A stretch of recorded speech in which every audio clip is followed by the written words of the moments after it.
Prontinho, agora sim, sala aberta, 7h10 da manhã. Hoje é dia 15, né, pessoal? Deixa eu só confirmar aqui. 15 de setembro. Como o tempo voa! Já estamos na metade de setembro, para quem estava esperando aí, ó. E a primavera tá chegando, e tá chegando junto com as queimadas, né? A gente está assistindo aí essa primavera bem triste, Tá falar a chegando verdade. meu aniversário já. Quando, Guilherme? 16 de outubro. Um mês. Libriano, 5 dias depois do meu pai. Pessoal, seguinte, vamos lá. Como eu disse agora há pouco, hoje nós vamos trabalhar um pouco a página 33, a questão indígena e negra durante o período populismo. Então, o período populismo, do qual se refere aqui, é um recorte histórico. Que recorte histórico é esse? É pós Segunda Guerra Mundial. Então, vocês podem colocar aí, ó, pós Segunda Guerra Mundial. Até que período, professor? Até a ditadura, a nossa chamada ditadura. Vou dar uma pausa bem rápida, pessoal. Bom dia, Luiz. Bom dia, Isabela. Bom dia. Bom dia, Luiz. Bom dia. Luiz. Luiz, bom dia. Me escuta? Ele tá com o microfone ligado, mas ele não responde. Olha lá, agora tá ok. Luiz, bom dia. Me escuta? Ok, vou dar um recado no geral. Quando o Luiz me responder, eu sinalizo. Pessoal, quem tá chegando agora, vocês já devem ter percebido, para quem já acessou o sistema, que eu lancei a nota de participação de todos, tá? Se alguém encontrou a nota abaixo de 6, tem alguns ainda que vão baixar mais ainda. Abaixo de 6, professor, você lançou minha nota? É aquela? É, tá? Então tem gente aí que somado com a primeira prova e a nota de participação, tem que tirar uma nota muito boa na P2 para poder não ficar de vermelho. Tem gente que acha que é porque as aulas é online que o professor vai passar aluno. Aí que se engana. Quem não realizou trabalho, não me mandou a maratona e não me mandou a atividade do livro, a nota vai ficar com 2, 3 de participação. E não tem choro. Não tem como passar aluno que não faz atividade. Então, tem que dar o exemplo. Porque tem aluno que faz. Como que eu vou passar um aluno que faz e vou passar o outro que não faz? Não tem como. Então, tem aluno, no geral, com notas baixíssimas. Por quê? Porque não me enviou a maratona, não me mandou as atividades do livro, nem resumo, e no trabalho não correu atrás para fazer, não me mandou mensagem justificando e também não apresentou. Tá ok? Só estou justificando aqui a nota de alguns ali na participação. Alguma pergunta, pessoal, em relação aqui à nota de participação? Quem já olhou lá a sua nota? Ou não? Posso passar adiante? Rapidinho, eu entrei aqui, eu entrei enquanto você estava falando, né, no site. Aí Sim, é a Isabela. avaliação 3. Avaliação 3. Você olhou aí sua Tá, nota? olhei. Ok. Essa daí, tá? Então, o que nós temos aí? Temos 4 alunos com nota abaixo da média. Só para a gente Tiago, frisar. Oi, Maria. qual é o valor máximo do negócio de 9. participação? Ah, 9. tá, obrigada. Tá? 10,5 a P1 e 10,5 a P2. Nesse segundo trimestre. No quarto muda. No quarto não, no terceiro muda. Tá ok? Ok. Vamos lá, pessoal. Seguinte. A questão indígena e negra durante o pós-segunda guerra e antes da ditadura. E o que nós temos que debater aqui um pouco sobre essa leitura, que tem alguns personagens. Não sei se vocês perceberam, existem alguns órgãos de proteção. Então, quando vocês realizarem a leitura, acredito que já devam ter realizado, eu vou conversar com vocês aqui, espero que vocês estejam com o livro aberto e com uma caneta, tá, pessoal? Para a gente grifar aqui o que a gente faz. O que acontece? Quando a gente manda o planejamento, acredito que vocês leiam, façam as atividades aí, e em espírito eu estou vagando aí na mente de vocês. Mas agora é bom a gente retomar o que vocês já fizeram para a gente debater. Então, na página 33, o que vocês devem ter observado dessa leitura? A participação do Estado. Como que o Estado se posicionou em relação ao indígena e ao negro? Ele buscou sanar algumas dessas questões, que a gente entende que desde a colonização, A gente tentou escravizar os indígenas, catequizar forçadamente. No período do Império, foi negado. Foi negada essa participação na sociedade, enquanto o negro e o indígena. Depois, na República, na proclamação, pouco se dizia. Se dizia em relação ao indígena e principalmente em relação ao negro.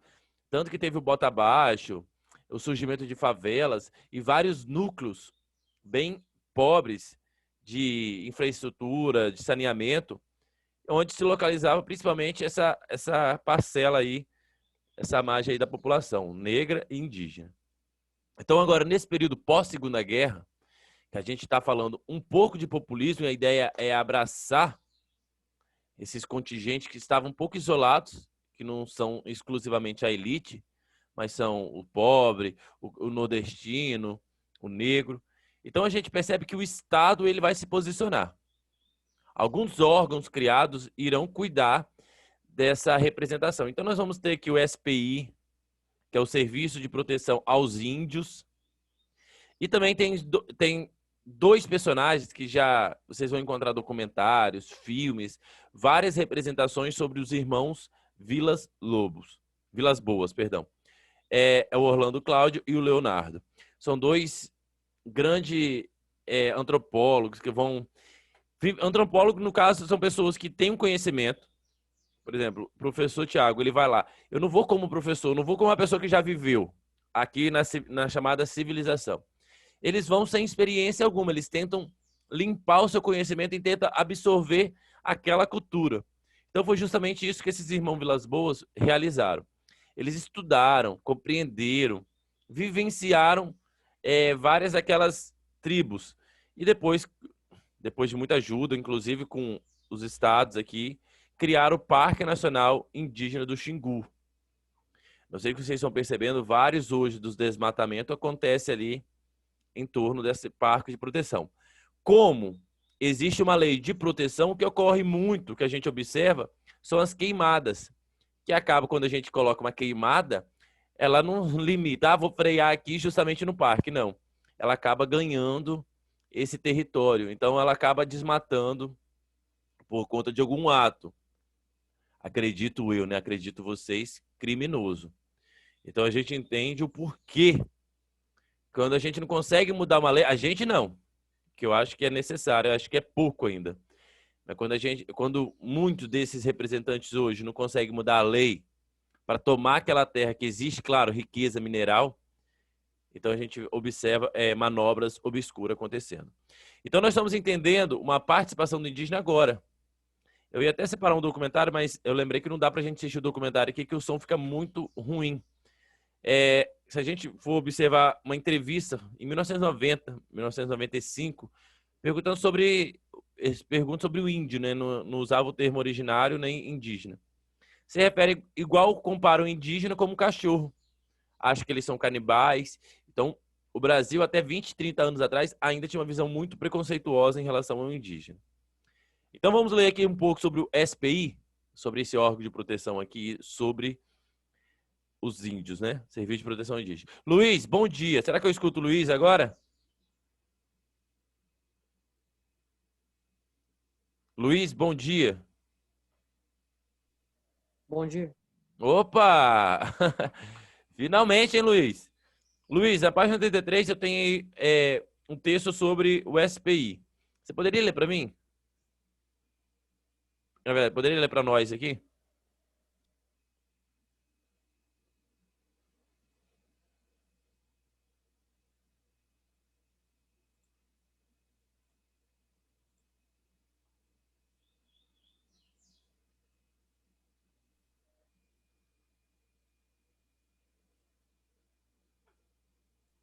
Página 33. Isso.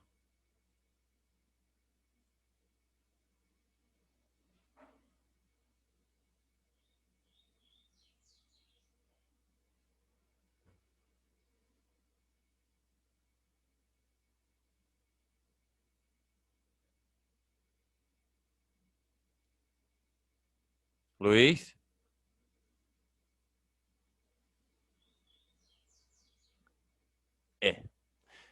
Annalise, você poderia ler para o tio aqui? Página 33?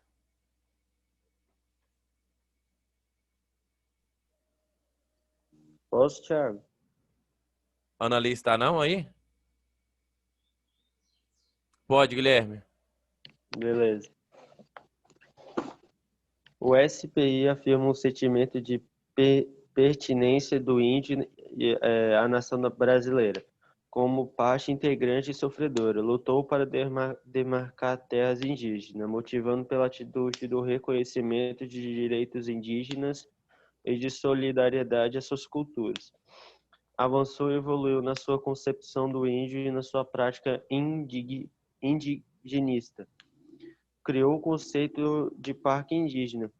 Concretamente, demarcou cerca de um terço das áreas indígenas até então conhecidas, totalizando 40% do território indígena reconhecido até aquele momento. Implantou o Parque Nacional do Xingu, criado em 1961 por decreto presidencial. Marco maior desse tempo de indigenismo e cuja conceituação iria servir de modelo para a demarcação de novas terras que ia sendo reconhecidas à medida que novos povos indígenas iam sendo contatados. Ok. Eu abri aqui o Parque Nacional do Xingu. Quer ver? Vamos ver se a gente consegue observar. Ano passado, a gente observava muito desse parque aqui, mostrando, né, a área em volta e o Parque do Xingu. Então, deixa eu só abrir aqui, só para ver se vai abrir certinho. Ok. Vou jogar na tela para vocês, pessoal, para vocês acompanharem comigo, ó. Eu estou usando um pouco do Maps. Vamos analisar o Parque do Xingu. Então, como que a importância, né, da gente entender? Lembrar, desde a colonização, tudo mais, ó. Estamos aqui observando o mapa do Parque do Xingu.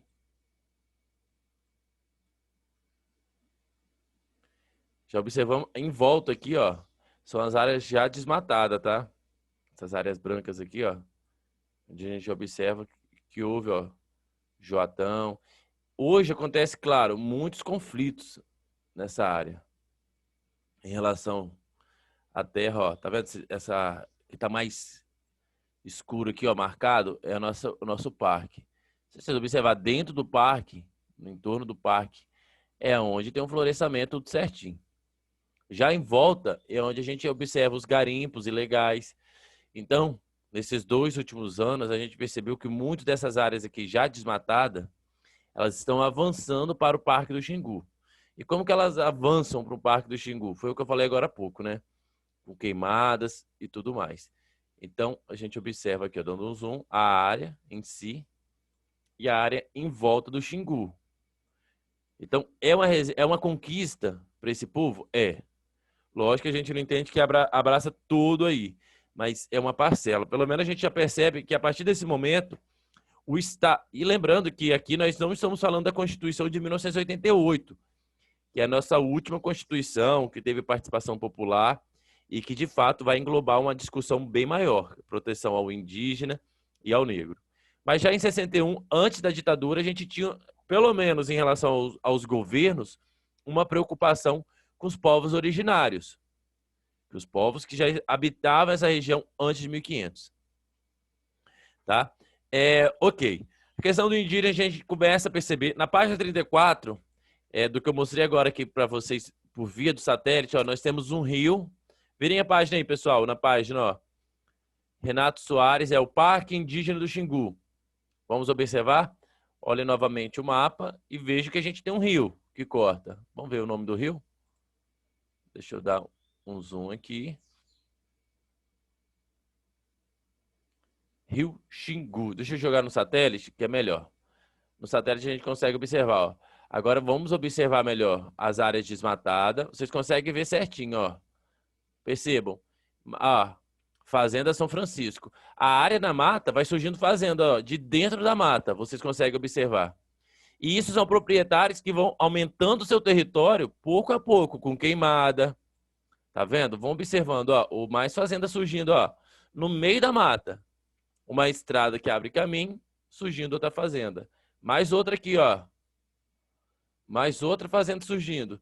Então significa o quê? Você vai ver queimado, ó. Olha o tamanho desse território. É uma família que foi lá e tomou posse.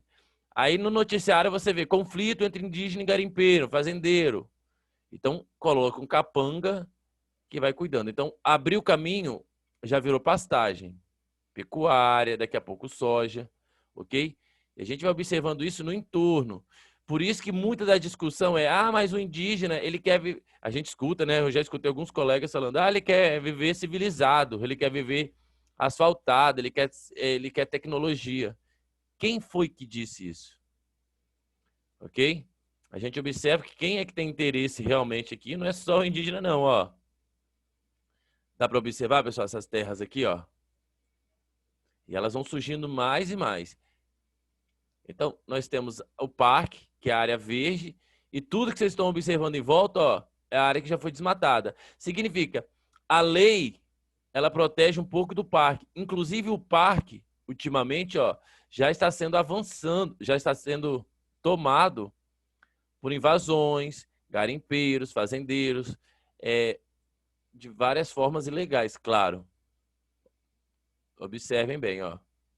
E tudo em volta, aonde não está com a proteção do Estado, não tinha, né? Pelo menos o Estado, ele garantiu uma certa proteção, a gente já observa esse tanto de desmatamento.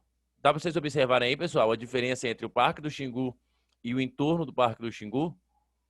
Olha a diferença que a gente observa. Por quê, professor? O que eles fizeram aqui? O que tem de interesse? Minerais, o que nós falamos agora há pouco, que vão ser extraídos, ouro, prata, vários recursos também para mármore. E aqui é o parque. Quer dizer que o parque tem riqueza mineral? Claro que tem. Além das madeiras, e de uma área ali que, para muitos fazendeiros, é ótimo, porque você consegue plantar, consegue colocar gado. Então a gente entende qual a importância. O Estado está aqui para proteger ou não? Para ser omisso ou não? Certo? O Pantanal, se vocês quiserem observar, pessoal, tá aqui também, ó. E é onde que a gente está observando as queimadas, tá? Outra área também muito triste que a gente estava assistindo dia após dia, tá? Então essa é o Parque do Xingu. Uma importância. Se não tivesse existido essa participação desses personagens dos Vilas Boas aqui para criar essa resistência desses povos, talvez nem essa área verde nós teríamos hoje, tá ok? Tá lá, ó. Querem visitar? Vocês podem abrir aqui pelo satélite. É muito bacana. Deixa eu ver se tem alguma imagem. Não tem muita imagem, infelizmente. Vamos lá então, vamos voltar para a nossa aula. Ok? Então, é o rio Xingu aqui no fundo, observando a página 34, é o rio Xingu. E uma representação de algumas aldeias. As reservas são importantes porque permitem a interação dos indígenas com os não indígenas, sem prejuízo ou destruição de sua cultura. Além disso, o processo de demarcação de terra garante a posse legal do território aos grupos que lá habitam há muito tempo, o que garante o exercício da cidadania dos indígenas dentro da sociedade brasileira. Infelizmente, ainda há desrespeito às terras desmarcadas e às reservas que sofriam à época e continuam sofrendo com invasões constantes. Ok? Enquanto os indígenas se viam sob a tutela do Estado, a situação era bem diferente para os afrodescendentes, que não recebiam nenhum tipo de atenção. Grande parte da população negra vivia de forma precária e sem representação política. O Estado não tinha nenhum projeto que a incluísse socialmente. Então, lógico, o que acontece aqui com o indígena é mínimo. É mínimo mesmo que a gente observa. Mas em relação ao negro, ainda continua a ser muito desvalorizada a questão e o embate em relação ao Estado. Então, o que nós vamos fazer aqui para poder sanar essa dívida? Aí tem muita gente que fala, que dívida é essa? Tem gente que se pergunta ainda, que dívida é essa? Por que o negro tem tanta vantagem hoje no Brasil? Aí eu pergunto, que vantagem é essa? É cota? É por causa disso? Então tem gente que não gosta que fala, acha que é errado. Aí se vocês são favores ou contra, a gente pode abrir até uma discussão aí. Cada um tem a sua opinião, mas tem que defender os motivos, né? De ser contra ou...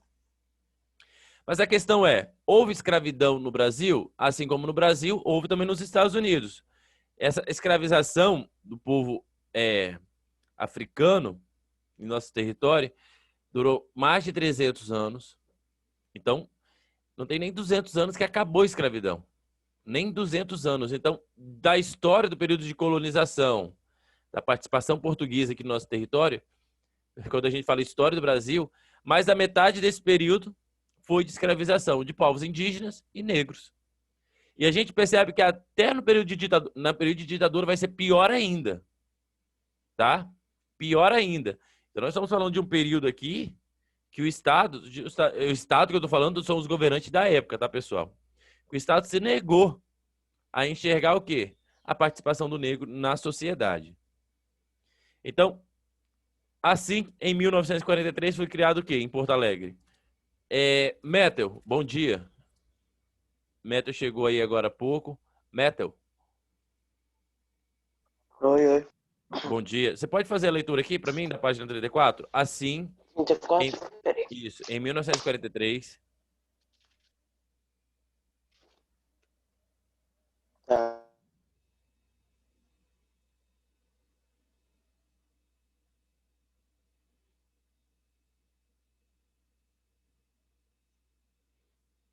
Ó, pessoal, vocês têm que ficar com o livro pelo menos aberto, viu?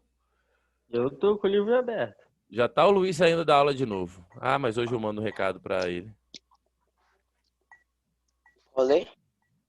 Pode, Metal. Não, acho que eu tava mutado.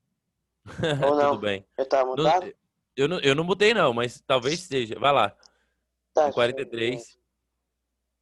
Assim, em 1943, foi criado em Porto Alegre por João Cabral Alves a União dos Homens de Cor, também conhecido como UHC. Essa associação tinha por objetivo desarticular práticas racistas e elevar o nível intelectual e econômico da população negra, a fim de que essas pessoas pudessem participar ativamente da sociedade. O grupo promovia ações em prol da informação com debates fomentados em publicações próprias, além de outras para alfabetização e fornecimento de assistência médica e jurídica. Ok, pode continuar.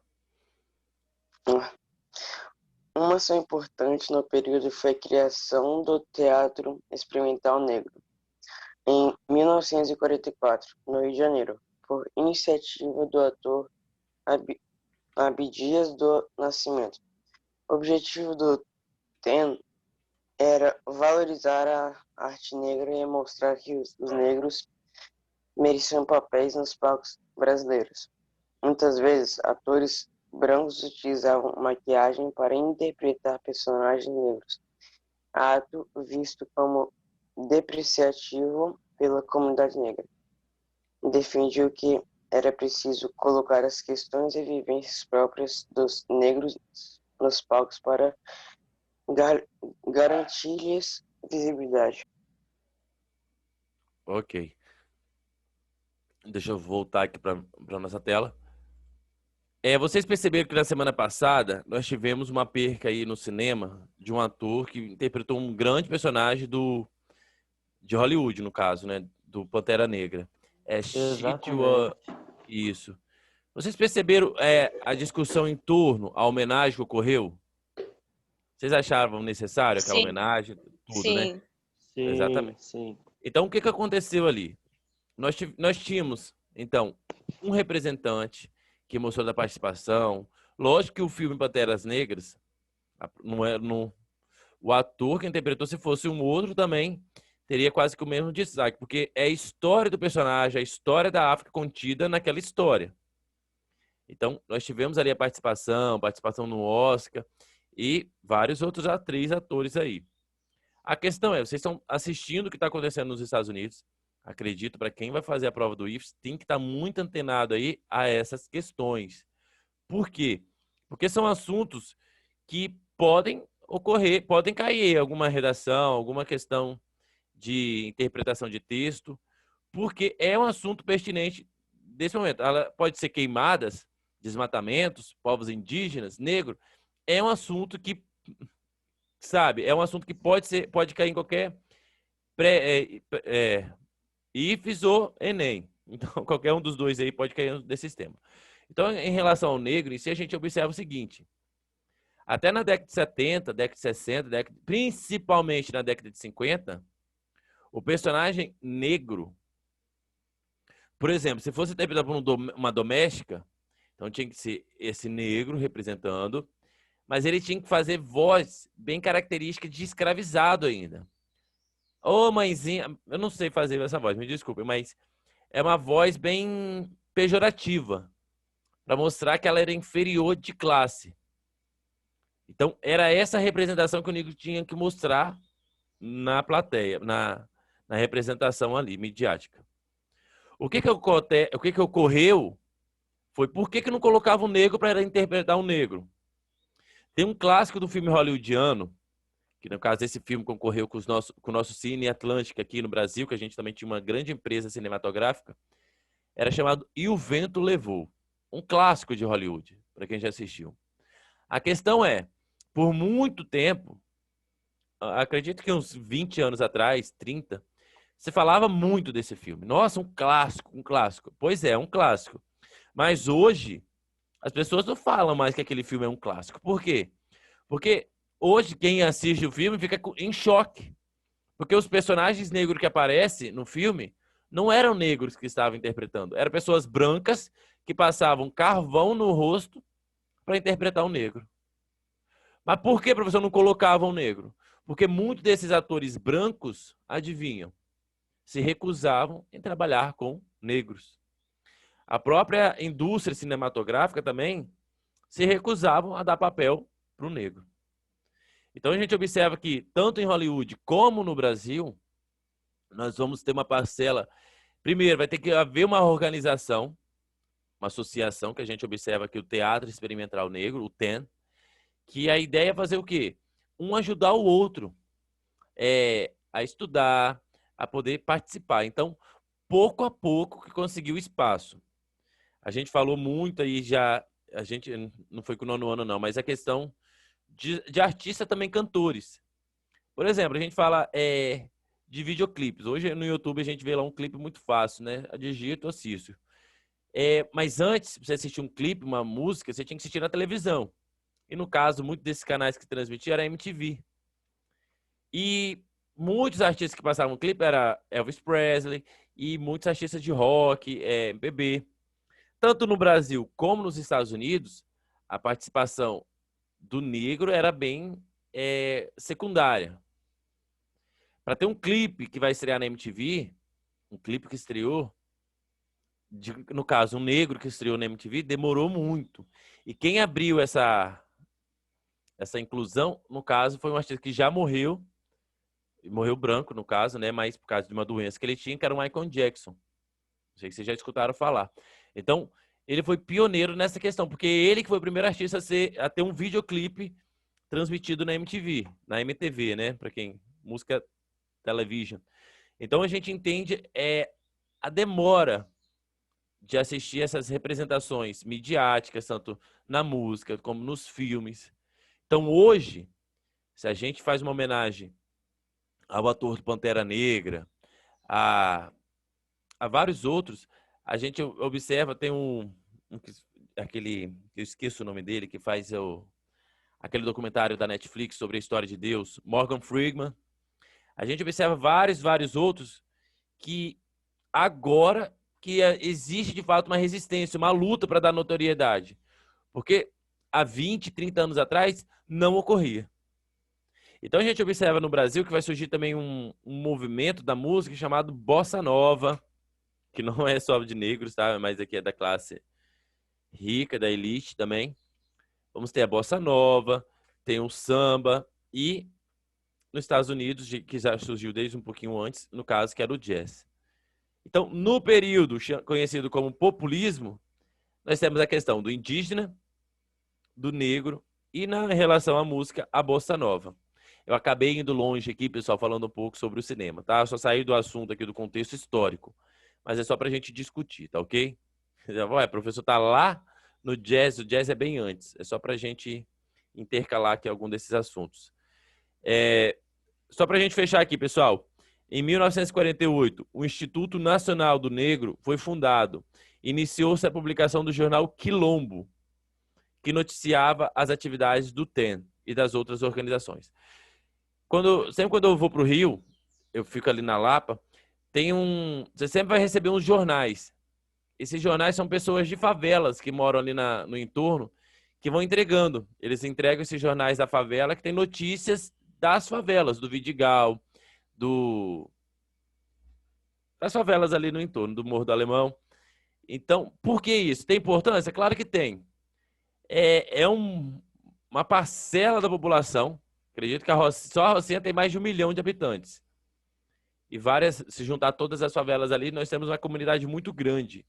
Então, muitos dos jornais grandes hoje em dia, eles não dão essa notoriedade, não dão essa visão. Porque, infelizmente, existe essa visão de que tudo que está na favela é bandido, é traficante. Mas não é bem assim, né?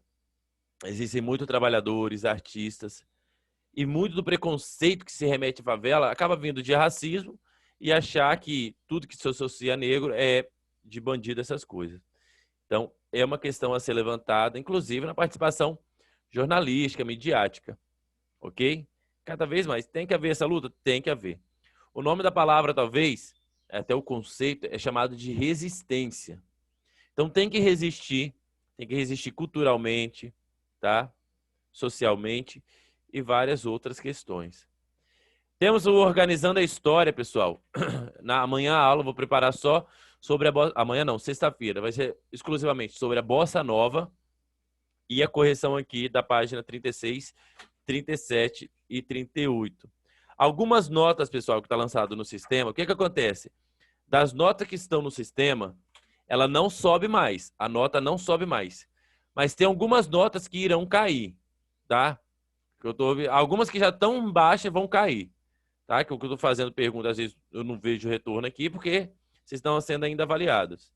Mas quem já está no limite não sobe mais não. Mas pode cair essa nota, tá? Até eu fechar. Eu vou fechar no final de setembro essas participações de vocês. Tá ok?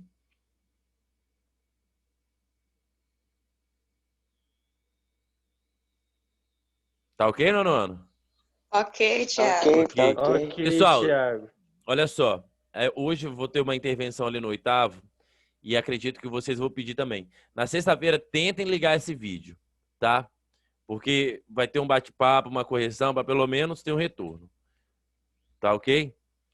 Porque eu estou observando, é mais no 9º e 8º. O que acontece? A gente pede para o aluno ler, às vezes some. Pede para dar um retorno, o aluno não fala nada. Então, para ver se está assistindo a aula, para pelo menos tá aí, ó, a gente olhar para o rosto de vocês para pelo menos debater. Tudo bem? Então, a aula de hoje a gente encerra aqui e retorna na sexta-feira. Então, as notas estão lá no sistema, vocês podem olhar. Tá? Não dá para alterar porque o Léo fechou o segundo semestre e abriu o primeiro. Não dá para eu mexer lá ainda, não. Mas as notas são aquelas, tá ok? Alguma pergunta? Não. Não. Essas atividades da 38, 39 e 40, 36, 37, 38, façam para sexta-feira, hein, pessoal? Não chegue na sexta-feira e fala, não fiz a 6, não fiz a 7. Se tem dúvida, me procura, tá? Sexta-feira a gente vai fazer essa coisa. Hein, Thiago? Fazer a Sim. página 36 e 37? E 38. Ok. Ok? Pessoal, então até sexta-feira. Um abraço. E segunda que vem tem aula de educação financeira. Beleza. Tchau, pessoal. Falou, Falou, Thiago. Ah.